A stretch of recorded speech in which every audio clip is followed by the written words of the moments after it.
Mae rhan fwyaf yn chi'n gwybod erbyn hyn, chwaraeon ydy'n mheth i, rygbi hwn am un camp arall. Ond mae hyd yn oed llai yn chi'n gwybod, mae gen i un ddiddordeb sydd yn wahanol iawn i'r arfer. Da chi di gallu dyfalu be eto? Ia, hedfan awyrenna, a dwi dod yma i faes awyr Gaernarfon i'r union le nes i ddysgu hedfan. Mae 8 mlynedd wedi bod ers fy ngwers cynta, 6 mlynedd ers mi dderbyn fy nhrwydded ac dwi wrthi ar hyn o bryd yn ei adnewyddu. Ac yn ddiemwybod i mi, mae gan y maes awyr hen faes awyr a wyrlu Llanddwrog hanes hynod i ddiddorol.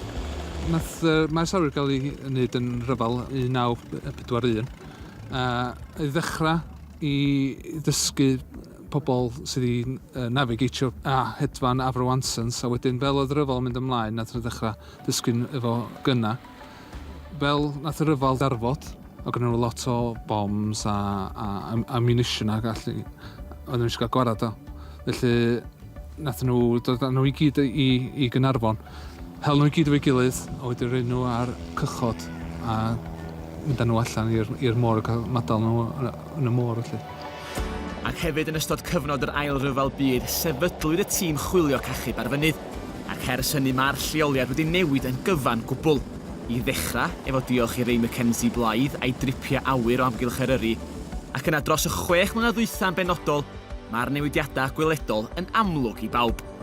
Ar y llecyn gwair yma o'r hen brif adeilad a tŵr arfer bod, erbyn hyn mae dŵr newydd sbon i gael, shed ar gyfer yr holl microlights i gael ei gadw yma, 2 felin wynt anferthol sydd yn trydanu'r holl adeiladau newydd sbon, ac hefyd, wrth gwrs, y prif adeilad swanc, lle mae pawb yn dysgu sut i hedfan. Dwi'n meddwl bod yna dipyn o fuddsoddiad wedi bod yma, a mae wedi newid am y gorau. Mae gennym ni'r air ambulance wedi dod i fewn, mae gennym ni Mountain Rescue dod i fewn. Maen nhw wedi newid control tower, maen nhw'n moderneiddio'r lle, maen nhw'n buddsoddi dipyn o bres. Gwna ni 3 ysgol yma.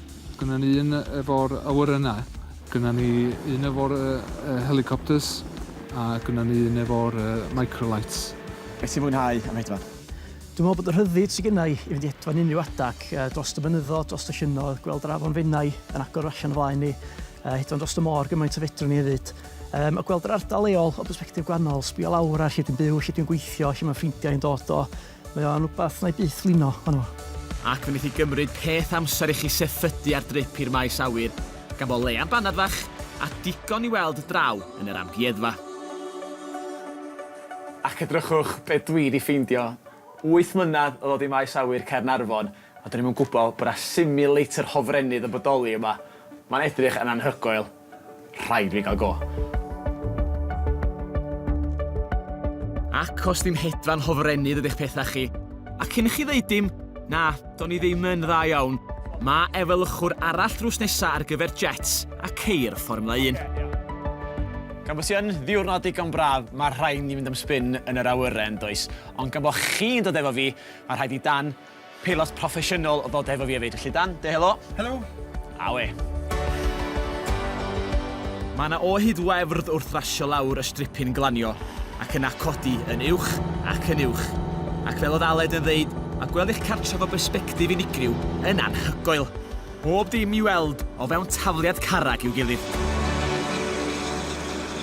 Dyna ni, mor hawdd o hynna.